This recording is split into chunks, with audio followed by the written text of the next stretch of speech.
الحمد للہ وکفی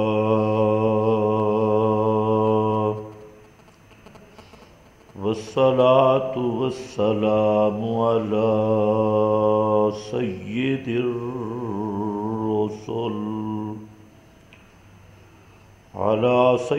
الرسل وخاتم الانبیاء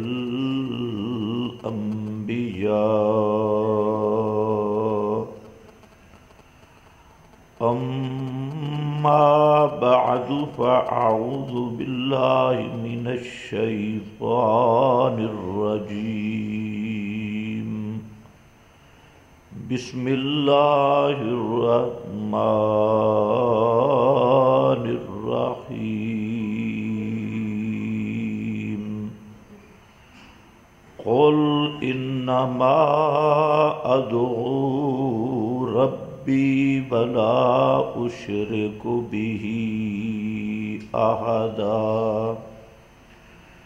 سبحان ربک رب العزت عما یصفون وسلام علی المرسلین والحمد للہ رب العالمین۔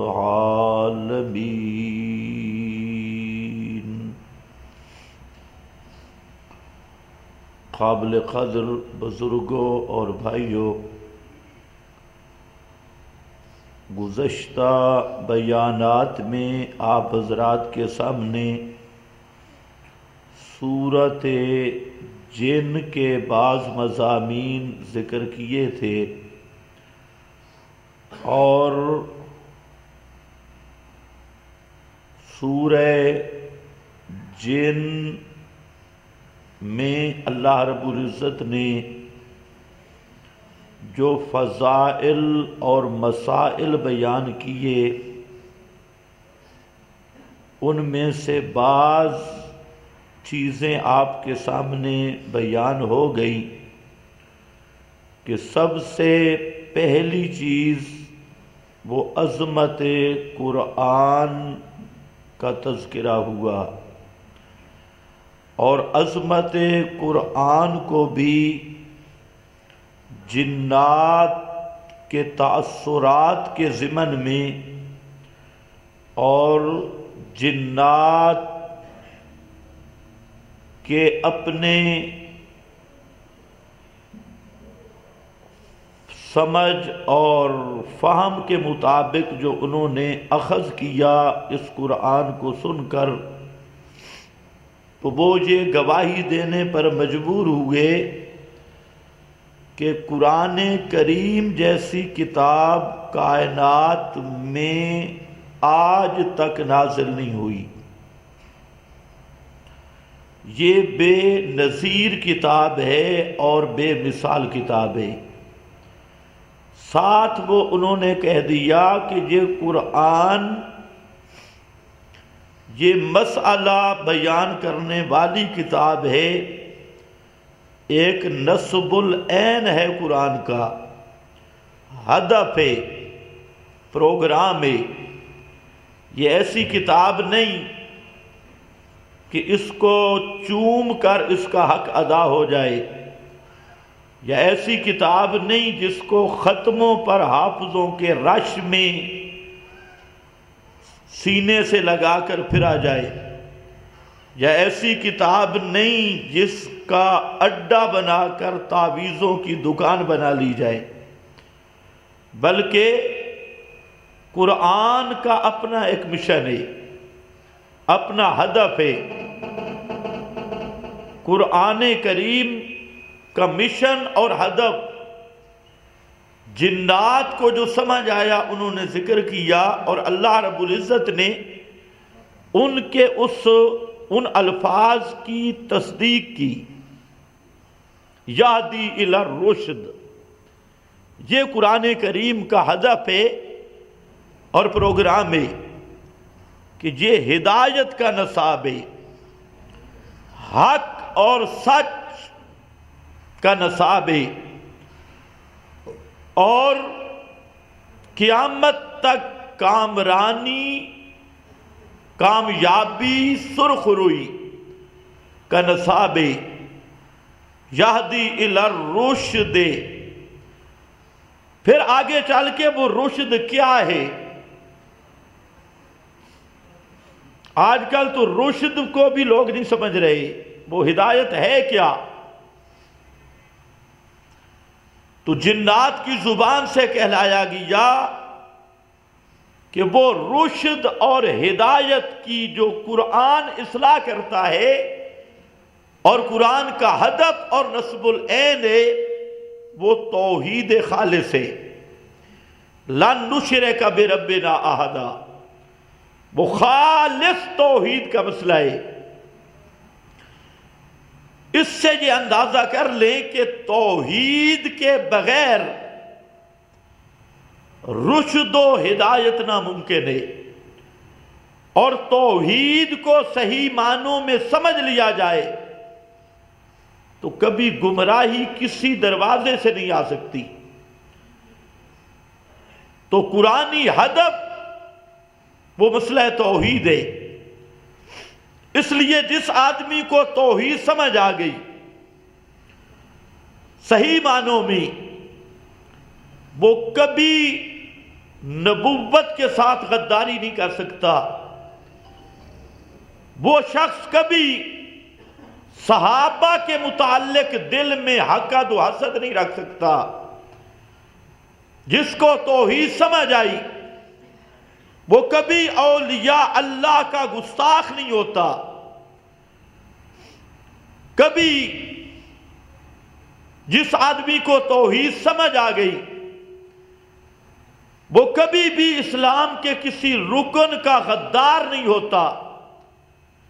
اور جس کو صحیح توحید سمجھ آ گئی وہ کبھی تارک نماز نہیں ہوتا.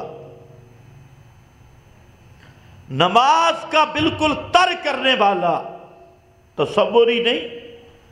اصل خرابی یہ توحید سمجھ ہی نہیں آئی.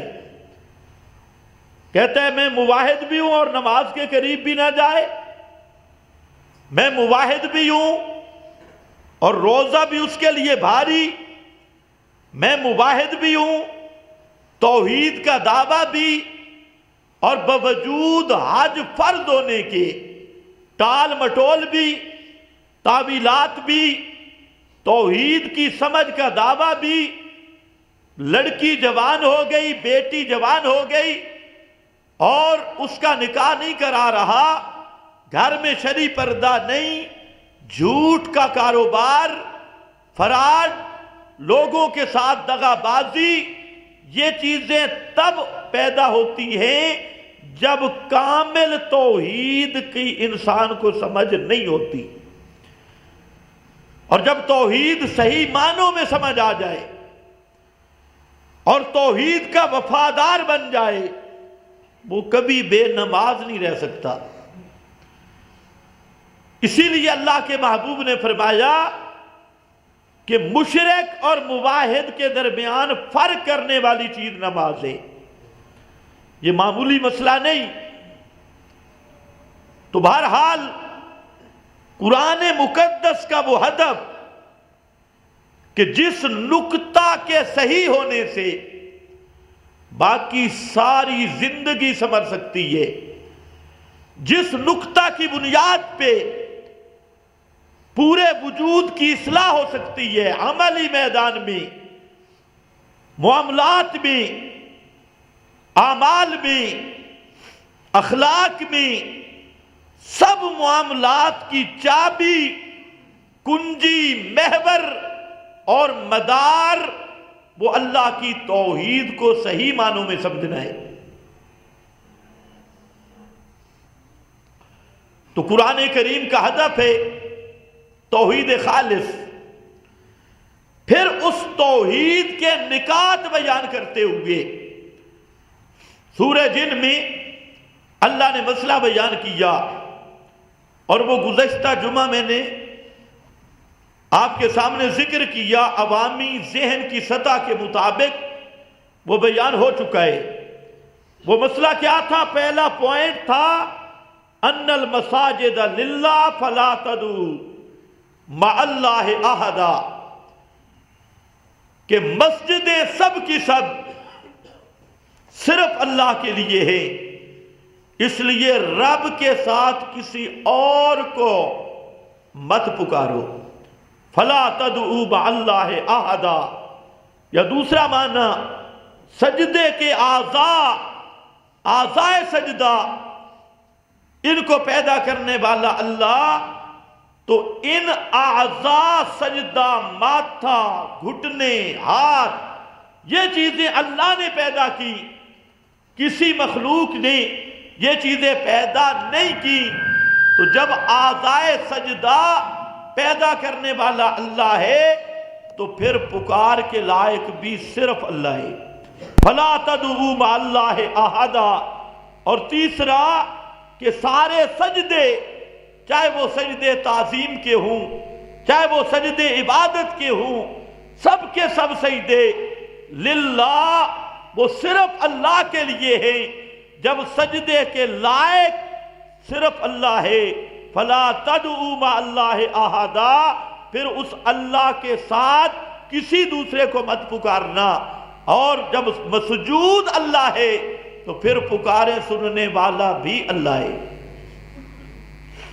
آج کچھ لوگ کہتی ہیں قبر کا سجدہ حرام ہے۔ احمد رضا خان نے بھی لکھا مزارات کا سجدہ حرام ہے، پیروں کا سجدہ حرام ہے، لیکن پکار جائز ہے۔ غیر اللہ کو پکارنا جائز، سجدہ حرام۔ اور قرآن نے کیسی دلیل لائی؟ اور جب سجدے سب اللہ کے لیے ہیں، غیر کو سجدہ کرنا حرام ہے، تو پھر مانو پکاروں کے لائق بھی صرف اللہ ہے۔ رب کے سوا کسی پیر فقیر زندہ مردہ، کسی نبی ملک مقرب، اس کو حاجتوں میں پکارنا، یہ اللہ کا حق اس مخلوق کو دینا ہے، اور یہ سب سے بڑا ظلم ہے۔ اللہ نے بنیاد یہ رکھی، جب تم مانتے ہو سجدے کے لائق صرف اللہ ہے، تو فلا تدعوا، خبردار رب کے سوا پکار کے لائق بھی کوئی نہیں۔ اور مع اللہ احدا، کچھ مولوی کہتی ہیں کہ یہ جو پکار ہے نا غیر اللہ کی، یہ اس صورت میں منع ہے کہ اللہ کو بالکل چھوڑ دیا جائے۔ یہ بڑے بڑے شیخ الحدیث نیٹ پہ تقریریں موجود ہیں، کہتے ہیں یہ جو من دون اللہ کی پکار منع ہے، تو اس کا معنی اللہ کو بھلا دیا جائے، اللہ کو نہ پکارا جائے اور غیر اللہ کو پکارا جائے۔ تو میں نے کہا قرآن کریم کی اس آیت پہ بھی ذرا غور کرو، یا اللہ نے یہ نہیں فرمایا مجھے چھوڑ کر، نہیں، فلا تدعوا مع اللہ، مع اللہ، مع اللہ، اللہ کے ساتھ کسی کو مت پکارو۔ اللہ کے ساتھ یعنی اللہ کو بھی پکارو اور ساتھ غیر اللہ کو بھی پکارو، اس طرح نہیں کرنا۔ تو مولوی جو تعبیر کرتا ہے کہ منع تب ہے کہ اللہ کو نہ پکارا جائے اور صرف غیر اللہ کو پکارا جائے، اللہ کو بھلا دیا جائے، اللہ کو چھوڑ دیا جائے، تو ہم نے اللہ کو چھوڑا نہیں، اللہ کو بھی پکارتے ہیں، غیر اللہ کو بھی پکارتے ہیں۔ تو اللہ نے فرمایا اللہ ہی کو پکارو، اللہ کے ساتھ کسی دوسرے کو مت پکارو۔ اچھا، مکہ کا مشرک اللہ کو پکارتا تھا یا نہیں؟ کیا خیال ہے تمہارا؟ مجھ پہ اعتماد نہ کرو، اپنے علم سے بتاؤ، مکہ کا مشرک اللہ کو پکارتا تھا یا نہیں؟ جی، عام حالات میں اللہ کو بھی پکارتا اور بابوں کو بھی پکارتا، اور ایک خاص حالت آتی اس میں بابوں کو بھلا دیتا، صرف اللہ کو پکارتا۔ اور آج کا مشرک ہر حالت میں اللہ کو کم پکارتا ہے اور بابوں کو زیادہ پکارتا ہے، اس کی کوئی خاص حالت بھی نہیں ہے۔ زیادہ پکارتا ہے. اور وہ مشرک بدر جا رہے ہیں، مقام بدر، پیغمبر کریم سے لڑنے کے لیے، لڑائی کرنے، جنگ کرنے کے لیے، اور کعبہ کا غلاف پکڑتی اور کہتے ہیں اللہم ان کان ھذا ھو الحق. اللہم، اللہم کا معنی جی یا اللہ. یہ کون کہتے تھے؟ ابو جال اینڈ کمپنی، نضر بن حارث، بڑے بڑے صنادید قریش. تو کعبہ کا غلاف پکڑ کے کہتے ہیں اللہم ان کان ھذا، اللہ اگر محمد کا مسئلہ سچا ہے، اگر محمد مصطفیٰ کی دعوت حق ہے، تو پھر بھی ہم اکابر کو چھوڑنے والے نہیں، بزرگوں کو ہم نہیں چھوڑ سکتے. تو پھر کیا کر فَأَمْطِرْ عَلَيْنَا حِجَارَةً مِّنَ السَّمَاءِ. اے ظالمہ، یہ نہیں کہتا کہ اگر مسئلہ حق ہے تو مجھے قبول کرنے کی توفیق عطا فرما، لیکن تعجب کی بات نہیں. ہم نے خدا کی قسم کئی ابو جال دیکھے ہیں، کئی ابو جال اپنے زمانے کے. ان کے سامنے جب قرآن پیش کیا تو صاف کہتی ہیں اگر یہ مسئلہ جیسے آپ بیان کرتی ہیں، اگر یہ مسئلہ اسی طرح ہے، ہمیں جہنم جانا برداشت ہے، بزرگ جہنم گئے، ہم بھی جائیں گے، لیکن مسئلہ ماننے کے لیے تیار نہیں. تو ابو جال نے کوئی انوکھی بات تو نہیں کی تھی، اس نے بھی اتنی بات کی. معلوم ہوتا ہے تھا بڑا پکا. ان کان ھذا، اگر یہ حق ہے محمد کی دعوت، اور کس کو پکار رہا ہے؟ اللہ کو. اور جہاں پر محدثین، مفسرین، اہل روایت نے نقل کیا، کہتے ہیں کہ اس کی دعاؤں میں یہ بھی تھا، اس نے کہا کہ محمد صلی اللہ علیہ وسلم، اللہ تو جانتا ہے اس نے آ کے ہماری برادری میں توڑ پیدا کیا ہے، اور ہم جوڑ والے ہیں. یہ قاطی اور رحم ہے، اس نے رشتہ داریاں توڑ دی، اور ہم دلوں کو جوڑنے والے ہیں. ہم کہتے ہیں بابا حبل کو پکارنے والا بھی ہمارا بھائی، لات منات عزا کعبہ کی خدمت کرنے والا ہو، صدنہ کی خدمت کرنے والا ہو، اور کہتے ہیں یا اللہ محمد مصطفیٰ نے صلی اللہ علیہ وسلم ہمارے برادری میں ایسا توڑ پیدا کیا، باپ بیٹے کا دشمن، بیٹا باپ کا دشمن، بھائی بھائی کے گریبان سے گھر گھر لڑائی شروع ہو گئی ہے. اس نے رحم کو قطع کر دیا ہے، اور محمد صلی اللہ علیہ وسلم نے ہمارے سارے اکابر کی مخالفت کی. صرف مخالفت بھی نہیں، یکفر آباءنا، صبح و شام یہ بج گج کے فتویٰ لگاتا ہے کہ تمہارے اکابر پکے کافر ہیں. آج کل تو لوگ نہیں کہتے جی، معلوم ہوتا ہے پکے اپنی باپ کی روش پہ.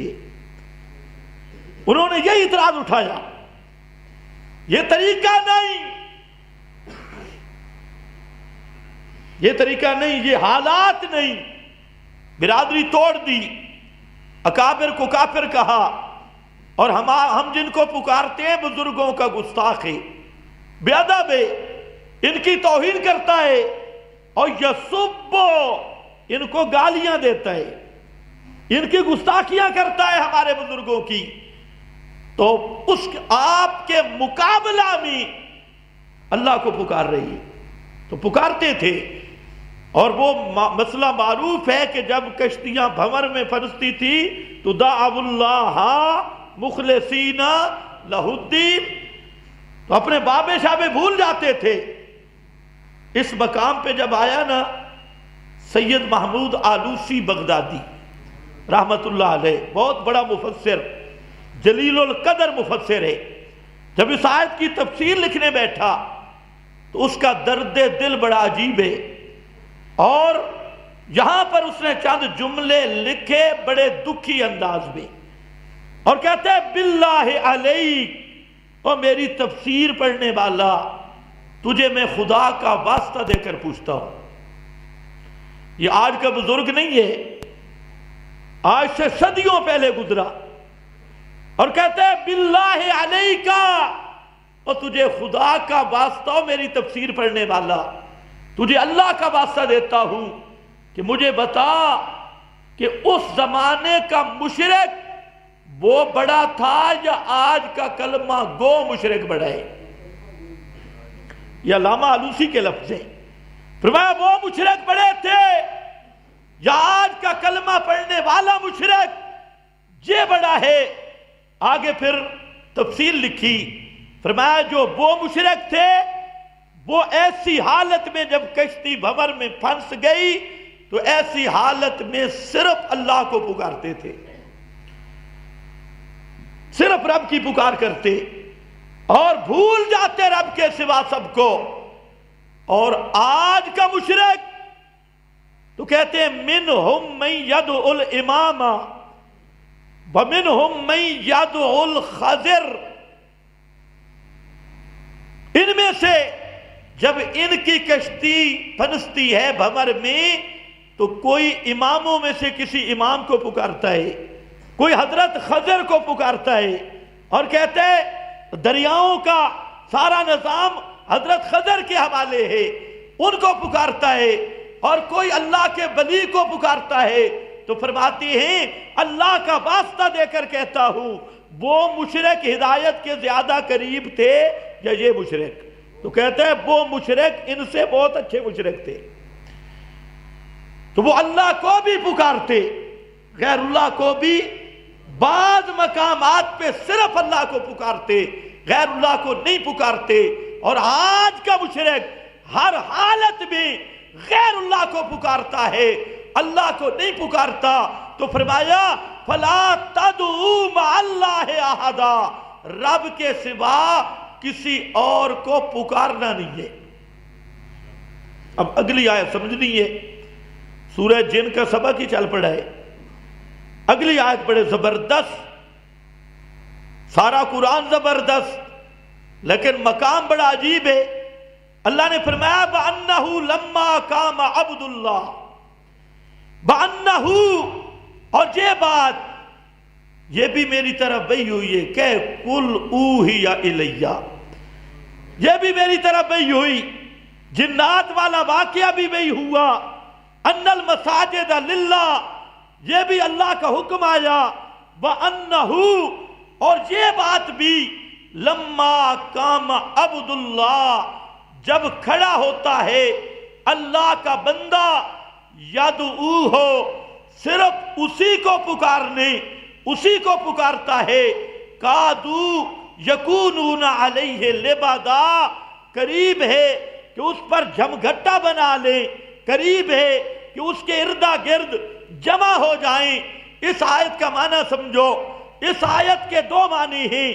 ایک معنی مفسرین نے یہ کیا کہ جب کوئی عبداللہ، اللہ کا بندہ کھڑا ہوتا ہے اور وہ یہی مسئلہ بیان کرتا ہے فَلَا تَدْعُوا مَعَ اللَّهِ أَحَدًا، کہ رب کے ساتھ کسی کو بھی نہیں پکارنا، جب بھی کوئی اللہ کا بندہ یہ مسئلہ بیان کرتا ہے تو لوگ اس پر جمع ہوتے ہیں اس کو مارنے کے لیے، اس کو ایذائیں دینے کے لیے۔ لما قام عبداللہ، جب بھی کوئی اللہ کا بندہ یدعو ہو، صرف اللہ کو پکارتا ہے، یدعو ہو، اپنی حاجتوں میں صرف رب کو پکارتا ہے، اور ظاہر بات ہے جو رب کو پکارتا ہے تو وہ دعوت بھی رب کی پکار کی دیتا ہے۔ یہی مسئلہ فَلَا تَدْعُوا مَعَ اللَّهِ أَحَدًا، اس مسئلے کی جب کوئی دعوت کے لیے کھڑا ہوتا ہے تو سارے لوگ جمع ہوتے ہیں، کادو یکونون علیہ لبادا، سارے لوگ کٹھے ہو کے آتے ہیں، ٹولے بنا کے آتے ہیں، جم گھٹے بنا کے آتے ہیں کہ اس کی آواز کو روک دیا جائے، اس کی اس دعوت کو بند کیا جائے۔ اگر یہ دعوت چلتی رہی، ہمارے دربار ویران، ہمارے اڈے ویران، ہمارے شرک کی ساری کمپنیاں اجڑ جائیں گی۔ اس لیے سارے لوگ کٹھے ہوتے ہیں اس دعوت توحید کو روکنے کے لیے، اور یہ ہر دور میں ہوا۔ جب بھی کوئی اللہ کا بندہ کھڑا ہوا، لما قام عبداللہ، اور اللہ کے سب سے پیارے بندے اللہ کے نبی تھے اور ان کے ورثاء، جب بھی کوئی کھڑا ہوا ساری لوگ مل کر اس پیغمبر کے مقابلے آئے، ہر حربہ استعمال کیا، ہر حربہ کی اس کی دعوت رک جائے۔ پوری تاریخ انبیاء کا ایک ایک ورق اس پر شاہد ہے۔ تو اللہ نے اپنے محبوب کو تسلی دی کہ میرے محبوب گھبرانا نہیں ہے، یہ مسئلہ ہے ایسا، جب بھی کوئی اس مسئلے پہ ڈٹ جاتا ہے تو سارے لوگ اس کے دشمن بن جاتی ہیں۔ وہ ورقہ بن نوفل کا جملہ بڑا عجیب ہے، بخاری شریف، کہ ابتدا بھئی جب آئی تو حضرت خدیجۃ الکبریٰ رضی اللہ تعالی عنہا کا قریبی رشتہ دار تھا ورقہ بن نوفل، جو پہلے مشرک تھا بعد میں عیسائی بن گیا تھا، یتنصرہ، عیسائی بن گیا، اور عیسائیوں کی مذہبی کتابوں کا وہ اپنی زبان میں ترجمہ کر رہا تھا، اور کافی بوڑھا ہو چکا تھا، کافی بوڑھا، اور مولوی تھا، کافی بڑا مولوی۔ تو نبی کریم صلی اللہ علیہ وسلم کے ساتھ حضرت خدیجۃ الکبریٰ جب گئیں، آپ نے اس بیع کی کیفیت بیان کی، وہ ورقہ سنتا رہا۔ آپ نے فرمایا کہ اس طرح میں غار حرا میں تھا اور جبریل آیا، اس نے یہ آیات مجھے اس انداز میں میرے سامنے پڑھی اور میں نے پڑھی، وہ ورقہ سنتا رہا، اور آخر میں اس نے جوں اوپر کر کے دیکھا اور کہتے ہیں خدا کی قسم یہ تو وہ فرشتہ ہے جو حضرت موسیٰ پہ آتا تھا، ھذا الناموس، یہ وہ انداز ہے۔ یہ کہہ کر کہتے ہیں کاش میں جوان ہوتا، لو کنت جزع، کاش میں جوان ہوتا، میں اب بوڑھا ہو گیا، نہ چل سکتا نہ پھر سکتا، کاش میں جوان ہوتا جب تجھے تیری قوم یخرجو کا، قوموں کا، جب تجھے تیری قوم مکہ سے نکال دے گی تو میں اگر جوان ہوتا لانصرو کا نصرا عزیزا نصرا معزرا، تو میں پورا ٹل لگا دیتا تیری تعاون پر، تیری نصرت پر، تیری تائید پر، لیکن افسوس میں بوڑھا ہو گیا ہوں، اب میں کچھ کر نہیں سکتا۔ اس جملے سے ذرا نوجوان توجہ کرے۔ اس نے خواہش ظاہر کی کہ میں جوان ہوتا نا تو تیرے مشن کی میں نصرت کرتا، اور نصرت بھی کیا، نصرا معزرا، پوری نصرت، پورا مددگار بنتا، معاون بنتا، لیکن کاش میں بوڑھا ہو گیا۔ تم تو ابھی نہیں ہوئے بوڑھے، تم میں تو اکثر نوجوان ہیں۔ تو اس جملے کو بھولنا نہیں ہے، اس کی تمنا تھی، وہ تو زندگی گزار گیا تھا، اور اس نے کہا ہائے کاش میں جوان ہوتا۔ یہ جملہ ہماری رہنمائی کر رہا ہے کہ ہمیں اپنی جوانی اس توحید کی خدمت میں گزارنی چاہیے، فضولیات میں نہیں، فیس بک کی لعنت پہ نہیں، ننگی فلموں کی لعنت پہ نہیں، گانے بجانے کی لعنت پہ نہیں، اور اپنی زندگی یہ سیاسی کشمکش کی لعنت میں نہیں، جمہوریت کی سپورٹ میں نہیں، کبھی کسی پارٹی کا چیلا بن گیا، کبھی کسی پارٹی کا نہیں۔ ہماری جوانی کا مقصد ہونا چاہیے اللہ کی توحید کی نصرت کرنا، اور نصرا معزرا جتنا ہو سکے۔ اسی لیے نبی کریم صلی اللہ علیہ وسلم نے فرمایا 7 وہ آدمی قیامت کے دن جن کو اللہ کے عرش کے سایہ کے نیچے جگہ ملے گی، اور لا ذلہ الا ذلہ، اس وقت اللہ کے عرش کے سائے کے علاوہ کوئی سایہ نہیں ہوگا۔ سبعۃ یظلھم اللہ، 7 وہ آدمی ہیں جن کو اللہ اپنے عرش کے سائے کے نیچے جگہ عطا کرے گا۔ ان میں ایک وہ ہے شاب نشأ فی عبادت اللہ، وہ نوجوان جس کی جوانی، جس کی ساری جوانی اللہ کی عبادت اور توحید پر خرچ ہوئی۔ سب سے اونچی عبادت ہے رب کی توحید کا مسئلہ بیان کرنا۔ تو وہ جوان جس نے خواہشات کو ترک کیا اور شیطانی جالوں سے بچ گیا، شیطانی وساوس سے دور ہو کر اللہ کی توحید کا خادم بن کر اور اللہ کی توحید کا ناصر بن گیا اور معامر بن گیا، اس نوجوان کو اللہ اپنے عرش کے سائے کے نیچے جگہ عطا کرے گا۔ اللہ ہمیں بھی توفیق دے دے۔ اور میں کہتا ہوں خدا کی قسم، جتنی چس توحید ہے دنیا دے کہہ مسئلے جتنی چس نہیں ہے، بشرطے کہ سمجھ آوے۔ اور یہ جو فضولیات شیطانی چیزیں ان میں وقت ضائع کرتے ہو، اگر توحید کی دعوت دینے میں وقت صرف کرو تو جتنا مزہ اور لذت توحید کی دعوت میں ہے، دنیا کے کسی کام کی اتنی لذت اور دعوت وہ مزہ نہیں ہے۔ سب سے بڑی لذت یہ ہے، لیکن یہ چسکا کسے کسے نو پوندا ہے، سارا نو پوندا نہیں۔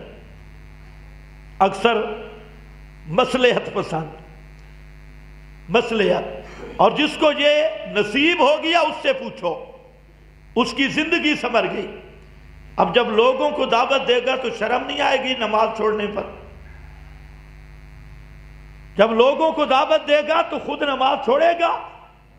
اپنا ضمیر، میں کہتا ہوں یہ جو آیت علماء نے تو اس کی بڑی تعبیلیں کی، ان الصلاۃ تنہا عن الفحشاء والمنکر، میں کہتا ہوں بالکل اپنے ظاہر پہ۔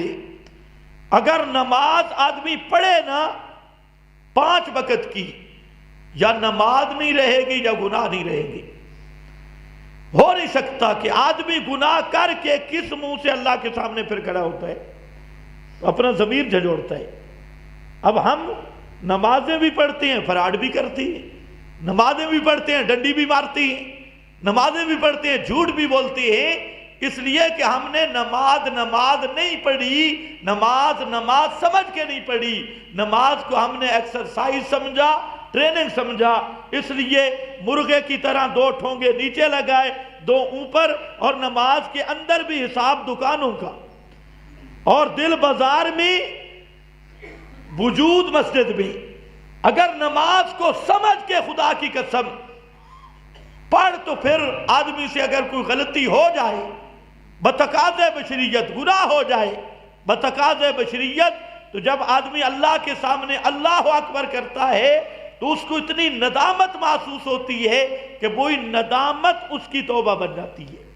اللہ کے محبوب نے ایسے نہیں فرمایا کہ جو آدمی 5 نمازیں پڑھتا ہے، آپ نے مثال دی، اس کی مثال ایسی ہے جس کے دروازے سے ندی بہ رہی ہو اور وہ 5 وقت اس ندی سے غسل کرے صاف شفاف پانی سے، تو اس کے وجود پر کوئی میل کچیل نہیں رہتی۔ اسی طرح 5 نمازیں پڑھنے والا، اس کے وجود پہ اللہ گناہ کی میل نہیں رہنے دیتے۔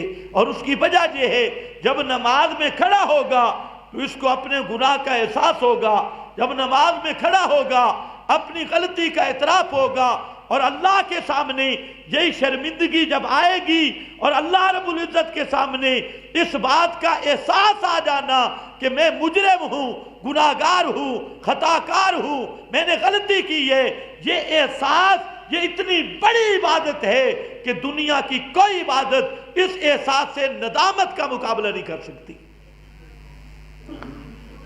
خیر، اس نے کہا جب قوم تجھے نکال دے گی، جملہ اگلا سنانا چاہتا ہوں، آپ حیران ہو گئے۔ یہ ابتدا وحی کی بات ہے، شروع پہلی وحی آئی تو آپ حیران ہوئے۔ آپ نے کہا اچھا مجھے قوم نکالے گی؟ آپ کے تصور میں بھی نہیں تھا مجھے تو وہ صادق امین کہہ رہی ہے اور مجھ سے تو سارے پیار کرنے والے ہیں، تو مجھے کیسے نکالیں گے؟ سارے مکہ والے پیار کرتے تھے یا نہیں؟ جی آج مسئلہ بڑا اہم آ رہا ہے، جاگ کر بیٹھو۔ سارے مکہ والے پیار کرتے تھے یا نہیں؟ اچھا اب ذرا ایک سوال کا جواب دو۔ اتنا تو اتفاقی بات ہے کہ سب مکہ والے آپ کے ساتھ پیار کرتے تھے، ابھی تک پیار کرتے تھے، آپ کو اپنے فیصلوں میں جج مانتے تھے، آپ کو صادق کہتے، امین کہتے، آپ کے اخلاق سے متاثر، آپ کے حسن و جمال کے قائل، آپ کی امانت دیانت صداقت کے قائل، آپ کے اوصاف جمیلہ کے قائل، آپ کے سارے کردار کی اعلیٰ ہونے کے قائل، سب چیز وہی لوگ تھے جنہوں نے خود اقرار کیا کہ ہم نے آج تک آپ کی زندگی کی سفید چادر پہ ایک دھبا بھی کبھی نہیں دیکھا، اور آپ کو سچا ہی پایا، کھرا ہی پایا اور صاف ہی پایا۔ وہی لوگ پیار کرتے تھے۔ آج میرا ایک سوال ہے کہ پیغمبر کا عقیدہ مکے والوں سے ملتا تھا نبوت سے پہلے؟ پیغمبر کا عقیدہ اور تھا، ان کا عقیدہ اور تھا۔ پیغمبر ہمیشہ مواحد ہوتا ہے، نبوت سے پہلے بھی نبی معصوم ہے، نبوت کے بعد بھی نبی معصوم ہے۔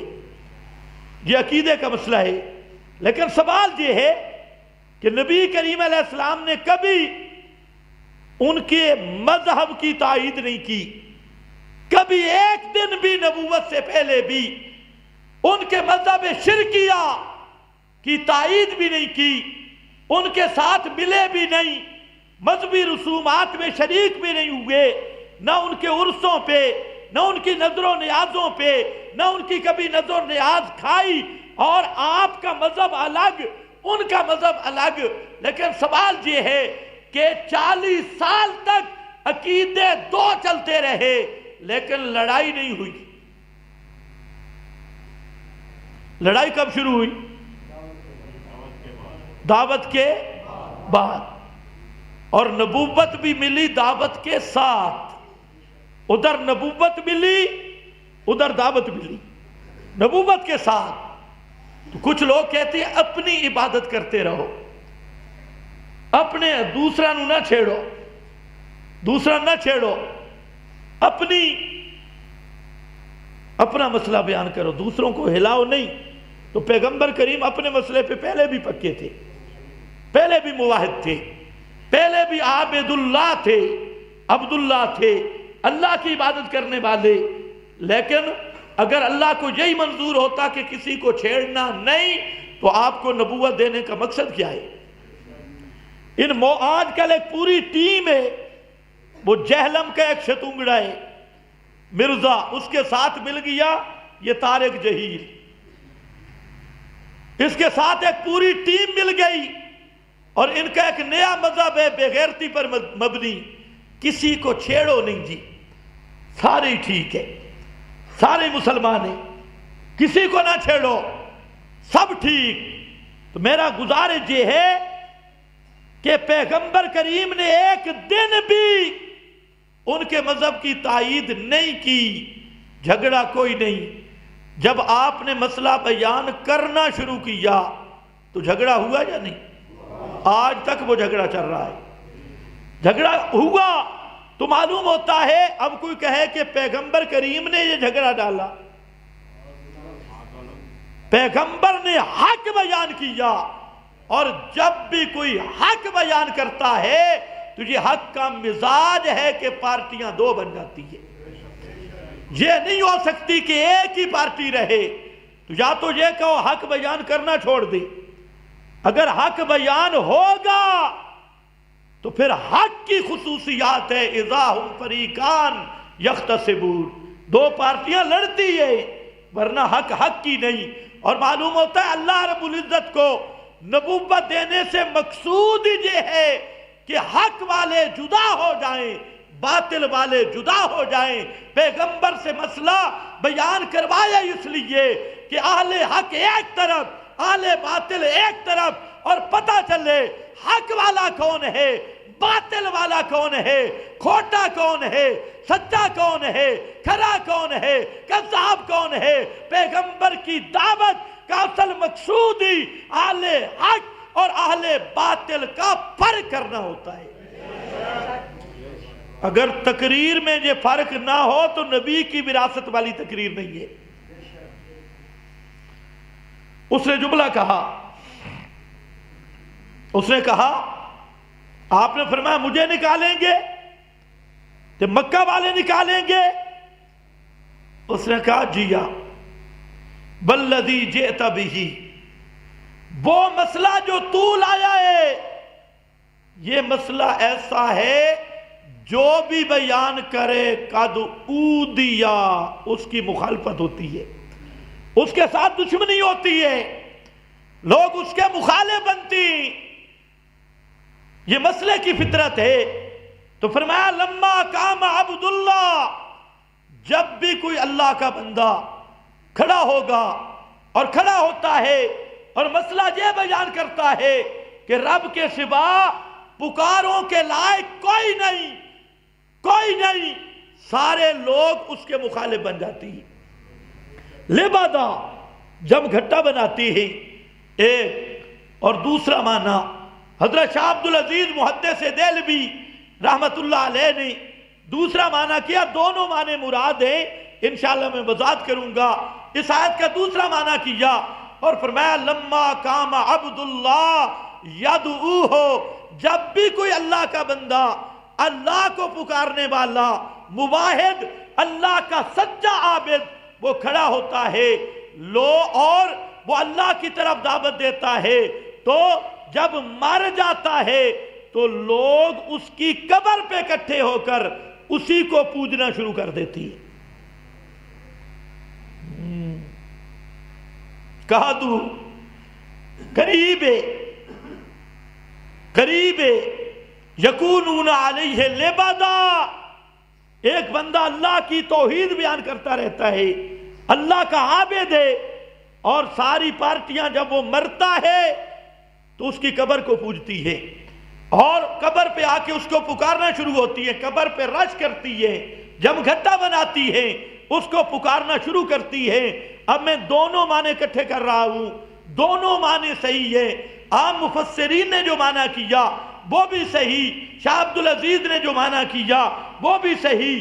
ہوتا یہ ہے کہ جب کوئی اللہ والا رب کی توحید کی دعوت دیتا ہے تو اس وقت کے لوگ اس کے دشمن بن جاتے ہیں، اسے مارتے ہیں، اسے گھر سے نکالتے ہیں، اسے بدنام کرتے ہیں، اس پہ تہمتیں لگاتے ہیں، اس پہ بہتان لگاتے ہیں اور ہر ایذا دیتے ہیں۔ اور جب وہ اللہ کا بندہ فوت ہو جاتا ہے تو مشرک اسی کو پوجنا شروع کر دیتی ہے۔ حضرت ابراہیم نے مسئلہ بیان کیا، لوگ دشمن ہوئے یا نہیں؟ اونچے بولو، دشمن ہوئے، آگ میں ڈالا، چکھے میں ڈال دیا، اور جب کچھ عرصہ گزر گیا تو اسی حضرت ابراہیم کی پکار شروع کر دی۔ کعبۃ اللہ میں سورت ابراہیم بھی تھی، سورت اسماعیل بھی تھی، اور وہ جو 360 تھے ان میں ایک حضرت ابراہیم کی سورت تھی، ایک حضرت اسماعیل کی سورت تھی۔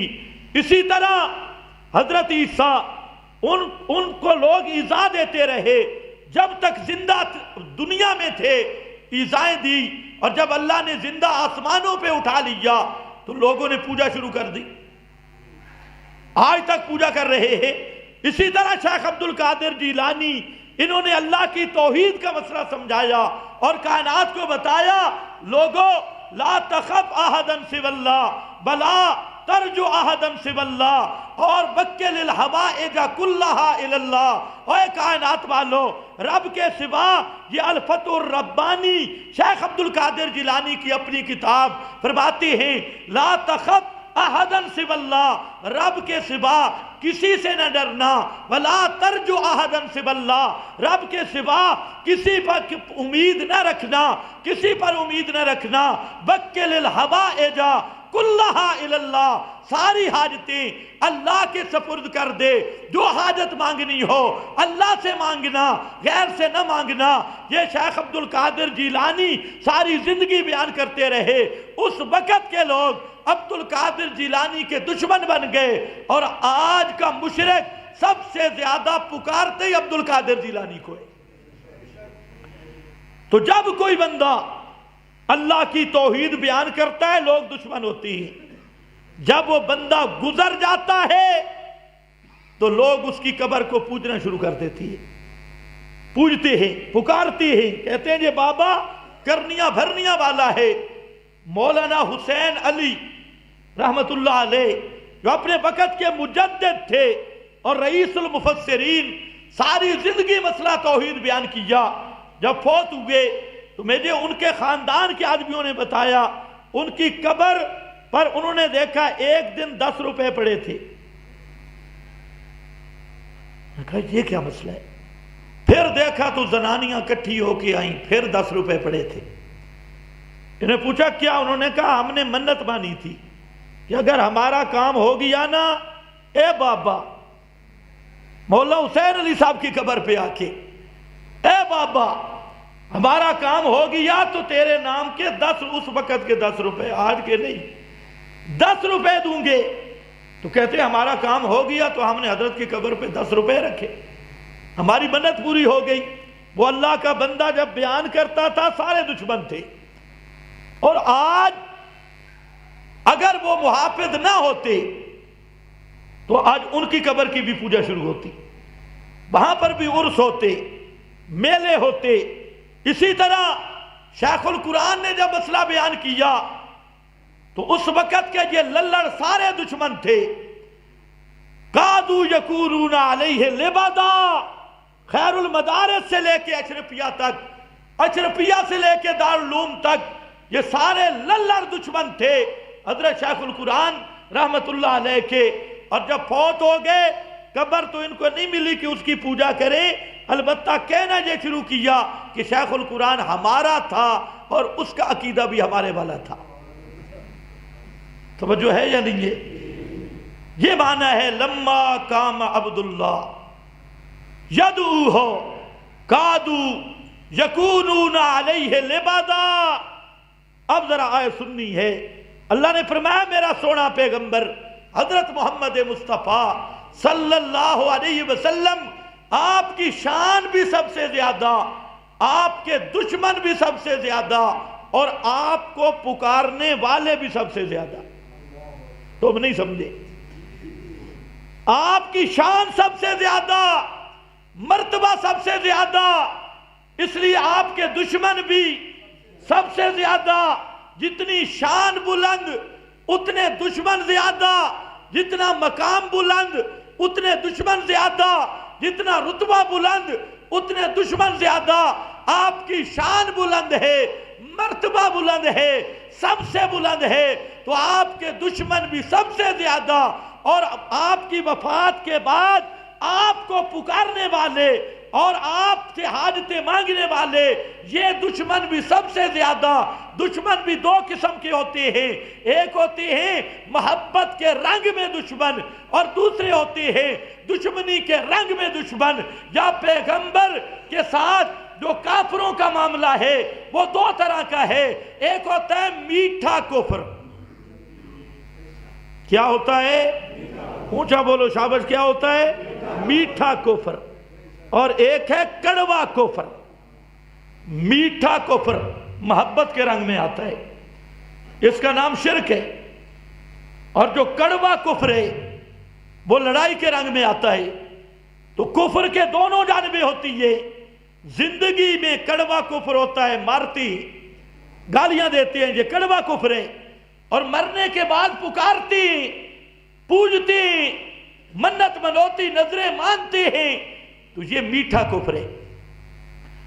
تو دشمن دونوں ہیں، کافر دونوں ہیں، لڑنے والے بھی کافر ہیں، ابو جہل وغیرہ، لیکن ان کا کفر کڑوا تھا۔ اور آج اللہ کا شریک بنانے والے بھی کافر ہیں، لیکن ان کا کفر ذرا میٹھا کفر ہے۔ ہیں دونوں کفر۔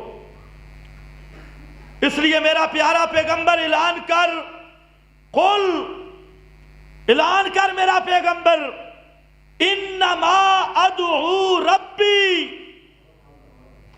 انما ادعو ربی، انما صرف اور صرف ادعو ربی، میں پکارتا ہوں ہر حاجت ہر مشکل میں ربی، صرف اپنے رب کو۔ اپنا مذہب بیان کر میرے پیغمبر۔ یہ سورہ جن ہے، جن نکلیں گے یا نہیں نکلیں گے؟ یہ سورہ جن ہے۔ قل، یہ پہلی آیت کا مفہوم ذہن میں رکھ کے آگے چلو۔ قل انما ادعو ربی، آپ اپنا مذہب بیان کر دے کہ او کائنات والو، میں پکارتا ہوں صرف اپنے رب کو، اور مقابل والے مشرکوں کو کہہ دے تم جو کر سکتے ہو کرو۔ تم نہیں سمجھے، میں پکاروں گا صرف اپنے، اور مقابل والے مشرکوں کو کہہ دے تم سے جو ٹل تم لگا سکتے ہو لگاؤ، تم بھی تمہارے معبود بھی، سب کو بلا لو، میں محمد مصطفیٰ پکار کرنے والا ہوں صرف اپنے رب کی۔ اجمعوا شرکاءکم، تم آؤ، تمہارے سارے بابے اور جن کو پکارتے ہو ان کو بھی جمع کر لو، اور آؤ، مجھے مہلت بھی نہ دو، میرا مذہب واضح ہے، اگر تمہارے بابے کچھ کر سکتے ہیں تو میں محمد مصطفیٰ کا ایک بال ذرا ٹیڑھا کر کے دکھائیں۔ واہ، یہ چیلنج آج تک ہے۔ اس لیے ہم کہتے ہیں او قبر کے پجاریوں، اور تعزیہ تبوت کے پجاریوں، اور اکابر کے پجاریوں، چاہے وہ رضا خانی ہوں، چاہے وہ کوئی اور شین لعین ہو، چاہے وہ یہ للڑ شلڑ ہوں، ہم کہتے ہیں انما ادعو ربی، ہمارا عقیدہ یہ ہے پکارے سننے والا صرف میرا رب ہے، رب کے سوا کوئی پیغمبر بھی پکارے نہیں سن سکتا، کوئی ولی بھی پکارے نہیں سن سکتا، دور سے بھی قبر کے اوپر سے بھی اگر تمہارے اندر ہمت ہے، تم کہتے ہو گولڑے والا جو کر دے گا، سیال والا جو کر دے گا، لاہور والا جو کر دے گا، اجمعوا شرکاءکم، سب بابوں کو بھی بلا لو، زندوں کو بھی، مردوں کو بھی، اور میرا مذہب بھی سن لو، پکار کے لائق صرف رب ہے، اپنے بابوں کو بلاؤ، اگر ہمت ہے تو میری زبان بند کر کے دکھا دو۔ اگر تمہارے بابے میری زبان بند نہیں کر سکتے تو 5 کلو دا پتر کتوں دے سنے؟ توجہ ہے؟ انما ادعو ربی، واہ، اللہ نے فرمایا قل، اعلان کر میرے پیارے پیغمبر، اعلان کر، انما ادعو ربی، یہ ہے پیغمبر دا عقیدہ، یہ قرآن نہ ہوے کہ میری او سزا جڑی چور دی، یہ عقیدہ قرآن ہوے تو پھر بھی تو پکارے غیرانو، پھر تیرے نال دا مشرک عرب چی نہ مل سی اس زمانے دا۔ توجہ ہے؟ قل انما ادعو ربی، اور دوسرے معنی کے لحاظ سے ربط فرمایا میرا پیغمبر آپ کی وفات کے بعد جیسے پہلے اللہ والوں کے ساتھ ہوا کہ لوگ ان کی قبروں کو پوجتے پکارتی اور پھر یہ دعویٰ کرتے ہیں کہ اللہ والے ہمیں بتا گئے کہ ہمیں پکارو، ہم تمہارے سفارشی ہیں، تو آپ کے متعلق بھی لوگ یہ کہیں گے، اس لیے اپنا عقیدہ بتلا میرا سونا پیغمبر، اور کائنات کو بتا دے انما ادعو ربی، میں حضرت ابراہیم کو بھی پکارنے والا نہیں، حضرت اسماعیل کو بھی پکارنے والا نہیں، میں حضرت موسیٰ عزیر کو بھی پکارنے والا نہیں، نہ حاجت روائی کے لیے، نہ استشفاء اور طلب شفاعت کے لیے میں ان کو بھی پکارنے والا نہیں۔ ادعو ربی، میرا عقیدہ یہ ہے کہ پکارے سننے والا ربی، صرف میرا رب ہے۔ کتنا صاف مسئلہ ہے۔ آج لوگوں نے آپ کے ذمہ روایتیں لگا دی، فلانا عرابی آ گیا۔ اب بے ایمانا، یہ عرابی آیا، صحابی کیوں نہیں آیا؟ عرابی، فلانا جنگلی آدمی آ گیا، بدوی۔ میں حیران ہوں کہ وہ مبلغ شیطان بھی یہ بیان کر رہا تھا، روتا بھی یہ، کہتے عرابی آ گیا اور آپ کی قبر پر آ کر لیٹنے لگ گیا۔ مارو، اس مبلغ صاحب سے پوچھو بھئی آپ کی قبر کا یہ ادب ہے اوپر لیٹنا؟ یہ آپ کی قبر کا ادب ہے؟ وہ لیٹنے لگ گیا اور اس نے مٹی اٹھائی اور اپنے سر میں ڈالی۔ یہ مسلمانوں والا کام ہے؟ اب میں حیران ہوں، لوگ سنتے ہیں، عرابی نے مٹی اٹھا خاک سر میں ڈالی اور پڑھا وَلَوْ أَنَّهُمْ إِذْ ظَلَمُوا أَنفُسَهُمْ جَاءُوكَ، یہ آیت پڑھی کہ جب یہ منافق بکواس بازی کریں، ظلم کریں تو وہ تیرے پاس آئیں اور تو بھی اللہ سے مانگے ان کے لیے مغفرت، یہ بھی مانگے تو اللہ ان کو بخش دے گا۔ اس نے یہ آیت پڑھی تو میں نے کہا ساتھ والی آیت کون پڑھے گا؟ اگلی، فَلَا وَرَبِّكَ لَا يُؤْمِنُونَ حَتَّى يُحَكِّمُوكَ۔ اگر ولو انہم کا معنی یہ ہے کہ آپ کی قبر سے مغفرت طلب کرنی ہے تو فلا یؤمنون، فلا وربک لا یؤمنون کا معنی ہوگا پھر مسئلہ بھی آپ کی قبر سے پوچھنا ہے، اور جو آپ کی قبر سے مسئلہ نہ پوچھے لا یؤمنون وہ قطعی کافر ہے۔ تو میں نے کہا تو نے مفتی یہ بڑے بڑے سنڈے کیوں رکھے ہوئے ہیں؟ یہ آیت تو بتاتی ہے مسئلہ آپ کی پھر قبر سے پوچھنا ہوگا، بے حیا زمانے کا۔ تو وہ کہتے ہیں نہیں، یہ آیت تو زندگی کی تک ہے، زندگی آپ زندہ ہوں۔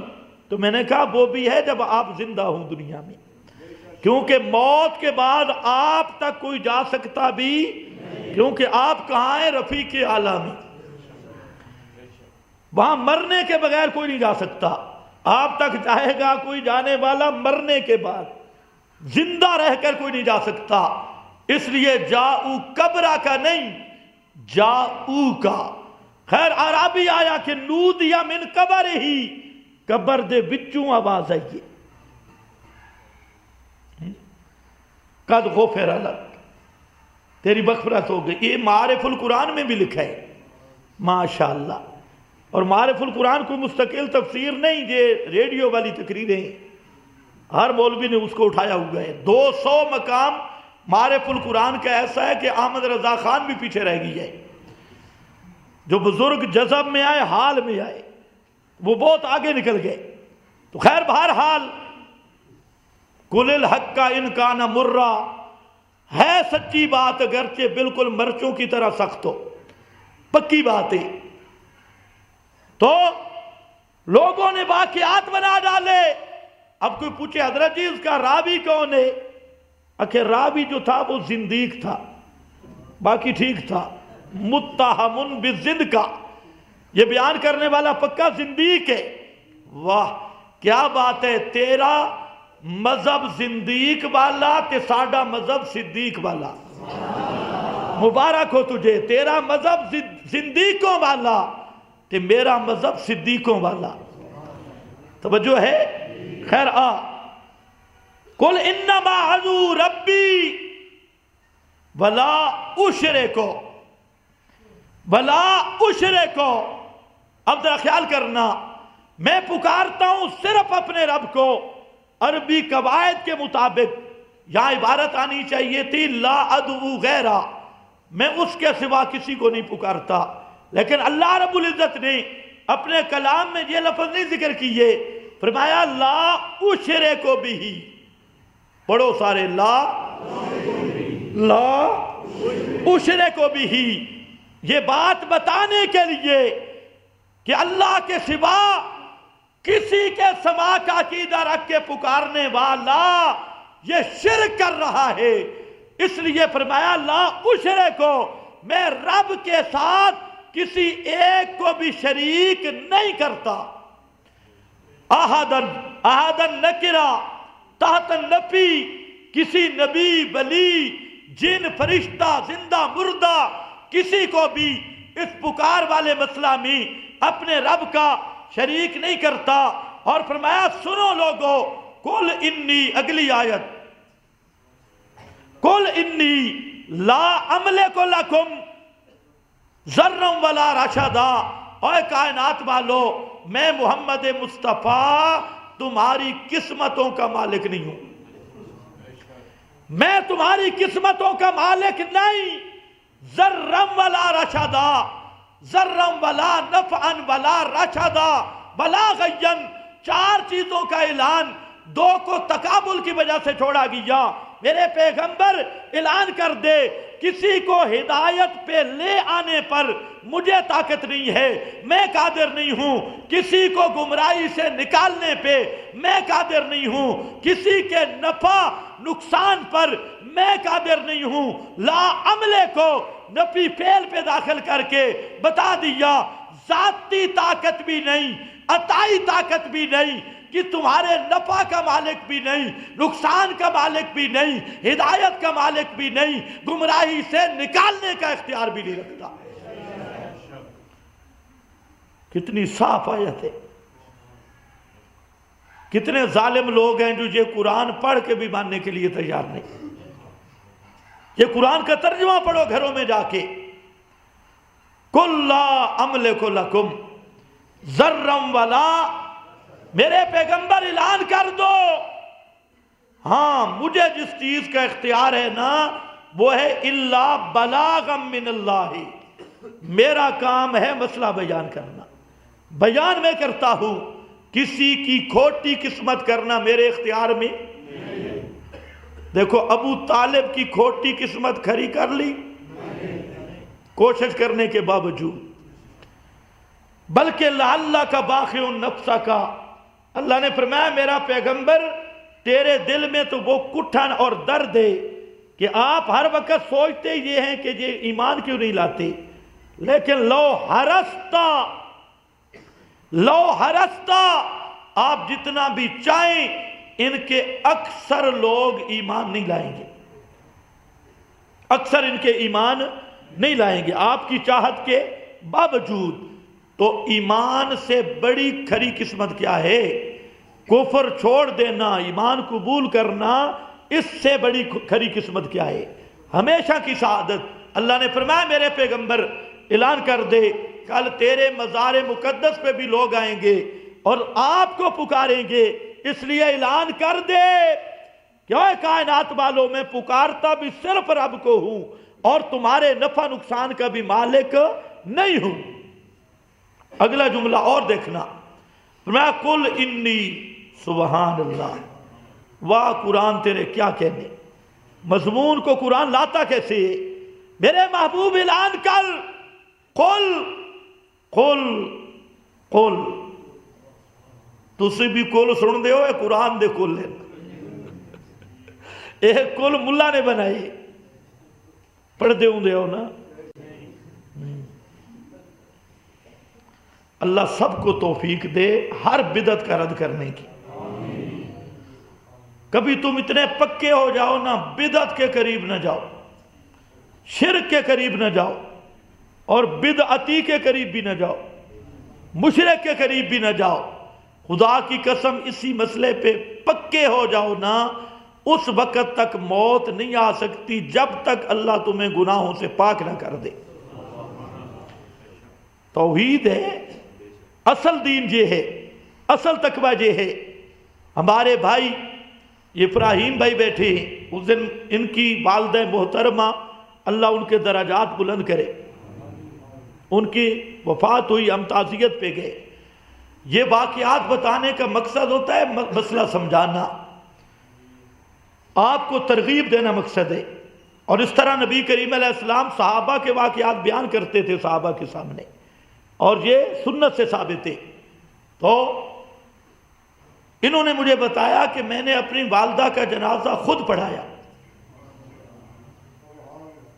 کل ایک جگہ پہ ہم گئے تعزیت کے لیے، ہمارے حکیم عبدالحق صاحب، مولانا عبدالحق صاحب بہت ولی اللہ شخص تھے، بہت پکے کٹر موحد تھے، اور مجھے کہتے تھے کہ میں نے تو عنایت اللہ شاہ صاحب کو سنا ہے، شیخ القرآن کو سنا ہے، اور مجھے کہتے مجھے شکوہ یہ ہے کہ آج اشاعتی مولویوں نے بھی مسئلہ بیان کرنا چھوڑ دیا ہے۔ پکے توحید میں پکے تھے، جب بھی میرا بیان ہوتا تو جو حالت بھی ہوتی وہ پکا سنتے تھے۔ اور میں گیا ان کے بیٹے سے پوچھا جنازہ کس نے پڑھایا، تو اس نے کہا جی جنازہ میں نے خود پڑھایا۔ بڑے بڑے مولوی بھی آئے ہوئے تھے سارے، لیکن میں نے کہا میں خود پڑھاؤں گا جنازہ۔ اور اچھا نیک بچہ ہے، اللہ سب کو توفیق دے۔ ہاں، جو آپ خود ہمدردی کے ساتھ، حق بھی اولاد کا ہے پہلے جنازہ پڑھانا، تو آپ بھی اس پوزیشن میں ہوں، آپ کی ماں باپ کسی کی زندگی کا نہیں پتہ، بھائی قریبی رشتہ دار فوت ہو تو کوشش کریں کہ خود جنازہ پڑھائیں، خود جنازہ پڑھائیں، اور اس میں اخلاص سے۔ اور پھر جنازے پر ہمارے بھائی نے اعلان کیا، کچھ لوگوں نے کہا جنازے کے بعد متصل دعا شعا ہوگی، انہوں نے کہا جنازہ سنت کے مطابق ہوگا، دعا شعا نہیں ہوگی۔ بہرحال ان کے ملتے جلتے یہی لفظ تھے، خود پڑھایا اور سنت کے مطابق پڑھایا۔ تو میں کہتا ہوں کہ یہ میت کا حق ہے، میت مواحد ہو، اس کے جنازے میں بدعات نہ ہوں، رسومات نہ ہوں، اس کے قبر دفن پر بدعات و رسومات نہ ہوں، اور ان پر یہ سیاست بھی نہ ہو، اور ان پر کرائے کے مولوی بھی جنازے والے نہ ہوں، یا خود پڑھاؤ یا کسی باشرہ عالم جو نیک متقی اور مسئلہ بیان کرنے والا ہو اس سے جنازہ پڑھواؤ۔ اور جنازوں میں یہ جو رواج بن گیا کہ میت کو جناب 12 گھنٹے 24 گھنٹے رکھا جاتا ہے، یہ شریعت میں ناجائز ہے۔ جنازے میرے شیخ حضرت مولانا محمد سعید صاحب رحمۃ اللہ علیہ، انہوں نے وصیت کی، علماء کو بھی کرنی چاہیے یہ وصیت، اور انہوں نے وصیت کی کہ میرے قبر اور دفن، میرے جنازے اور دفن میں اتنا دیر کرنا جتنے تک قبر تیار نہیں ہوتی۔ عصر کی نماز کے اندر فوت ہوئے، نماز کے اندر بیٹھے تھے، تشہد میں فوت ہوئے، عشاء سے پہلے دفن ہو گئے، جنازہ بھی ہو گیا۔ اور آج کل جنازے بھی ریاکاری پہ مبنی ہے، لوگ دکھاتے ہیں جنازہ کس کا بڑا ہے، اور کچھ ایسے بے ایمان بھی پیدا ہو گئے جنہوں نے امام مالک وغیرہ ائمہ کے ذمہ جھوٹ لگایا کہ ہمارے جنازے فیصلہ کریں گے، جس کا جنازہ بڑا ہوگا وہ حق پہ ہوگا۔ اور کذابو، اگر یہی علامت ہے تو پھر بے نظیر محترمہ بے نظیر بھٹو کا جنازہ کتنا بڑا تھا جی؟ یہ حق باطل کا نیا معیار آیا، لوگ دکھاتے ہیں ہمارے مولوی مرا، پچھلے دنوں ایک ڈاگ مرا، ڈاگ سمجھتے ہو ڈاگ، وہ واقعتاً ڈاگ تھا، ڈاگ انگلش والا، پشتو مجھے آتی نہیں اس لیے ناراض نہ ہونا، وہ ڈاگ مرا، اور واقعی وہ جہنمی ڈاگ تھا، اور اس کی کتاب ہے البصائر، اس میں جتنا کفر شرک اس ڈاگ نے لکھا، اگر ابو جہل آ جاتا تو وہ بھی اس سے سند حاصل کرتا، اپنی سند عالی کرنے کے لیے۔ کٹر مشرک، گندا مشرک تھا وہ ڈاگ۔ لوگ کہتے ہیں جی جنازہ دیکھو کتنا بڑا جنازہ ہے، ہماری حقانیت کے فیصلے ہمارے جنازہ کریں گے، تو میں نے کہا تمہارے ڈاگ سے تو ہماری محترمہ کا جنازہ بڑا تھا، اب شیعہ اثنا عشری قبول کرو گے؟ خمینی کا جنازہ بڑا تھا، نور جہاں کا جنازہ بڑا تھا۔ اور مولانا عمران خان فوت ہوئے تو سارے پی ٹی آئی والے جنازہ پڑھیں گے، نواز شریف فوت ہوئے تو سارے نونیے وہ جنازہ پڑھیں گے، تو جنازے تو ان کے بڑے ہو جائیں گے، پھر حق باطل کدھر جائے گا؟ اور ظالموں شرم تو کرو، جھوٹ بولتے ہوئے بھی شرم نہیں آتی۔ میرا سوال ہے، حضرت عثمان کے جنازے میں کتنے لوگ تھے؟ مسجد نبوی کی وہ خادمہ حضرت حسین کے جنازے میں کتنے لوگ تھے؟ حضرت علی کے جنازے میں کتنے لوگ تھے؟ تم نے معیار بنایا جنازے فیصلہ کریں گے، جس کا جنازہ بڑا وہ حق پہ ہوگا۔ تو صحابہ کے جنازے کتنے بڑے تھے، تابعین کے کتنے بڑے تھے، یہ تمہارے والے۔ اس لیے بزرگ کو صحیح بار رکھتے ہیں، دیہاڑ 2 دن بار، میں نے کہا تھوڑا سا آگے بزرگ کو بار رکھو نا 3 دن، تاکہ مسئلہ بھی حل ہو جائے کہ موت کے بعد زندہ ہے یا مردہ ہے۔ 1 دن 2 دن کیوں، 3-4 دن بزرگ کو رکھو، برف میں نہ لگاؤ، گرمی پہ رکھو، انشاءاللہ مسئلہ حل ہو جائے گا کہ مرنے کے بعد زندہ ہیں یا نہیں، سنتے ہیں یا نہیں۔ لوگوں کو خراب کیا ہوا ہے، جنازے فیصلہ نہیں کر سکتے، فیصلہ ہوگا انہو لقول فصل۔ حضرت عبداللہ ابن مسعود نے فرمایا اکیلا آدمی پہاڑ کی چوٹی پہ ہے، اس کے ساتھ دوسرا کوئی بھی نہیں، لیکن ہے کتاب و سنت پہ مضبوط، وہی جماعت بھی ہے۔ انتل جماعت بھی اکیلا ہے، اور سواد اعظم بھی اکیلا ہے، اور حق پر بھی اکیلا، طائفہ منصورہ بھی اکیلا ہے۔ اس لیے خبردار لوگوں کو گمراہ کرو، جنازوں سے فیصلہ ہوگا۔ اللہ کے رسول صلی اللہ علیہ وسلم نے تو 4-5 تک بھی اجازت دی، 40 سے شروع کیا کہ 40 مومن مواحد جس آدمی کے حق میں سچی شفاعت کریں اور اس کا جنازہ پڑھیں، اللہ سے امید ہے کہ اللہ ان کی شفاعت کو قبول کر کے اس مومن میت کی بخشش کر دیتی ہے۔ ہم تو اللہ کے فضل سے اعلان کرتے ہیں بھئی توحید کس چیز کا نام ہے۔ ابھی میری پھوپھی کا جنازہ ہوا، وہاں پر میں نے اعلان کیا کہ توحید اور شرک کا مسئلہ بیان کر کے میں نے کہا کہ جو شخص مردوں کے سننے کا قائل ہے وہ ہمارے اس جنازے کی صفوں سے نکل جائے۔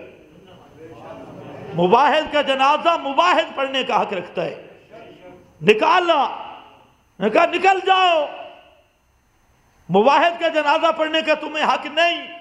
لوگ ناراض ہوتی ہیں۔ اچھا، لوگ پھر صحابہ کے دشمنوں کو نکالتے ہیں کئی تو توحید کے دشمنوں کو کیوں نہیں نکالتے؟ نبی کے دشمنوں کو کیوں نہیں نکالتے؟ بدعتیوں کو کیوں نہیں نکالتے؟ بہرحال یہ عزیمت ہے، یہ ہر ایک آدمی اس طرح عمل نہیں کر سکتا، آپ پہ ضروری نہیں۔ بہرحال آپ کے لیے اتنا ضروری ہے کہ امام بھی مواحد ہو، میت بھی مواحد ہو، تب جاؤ، اور رخصت ہے۔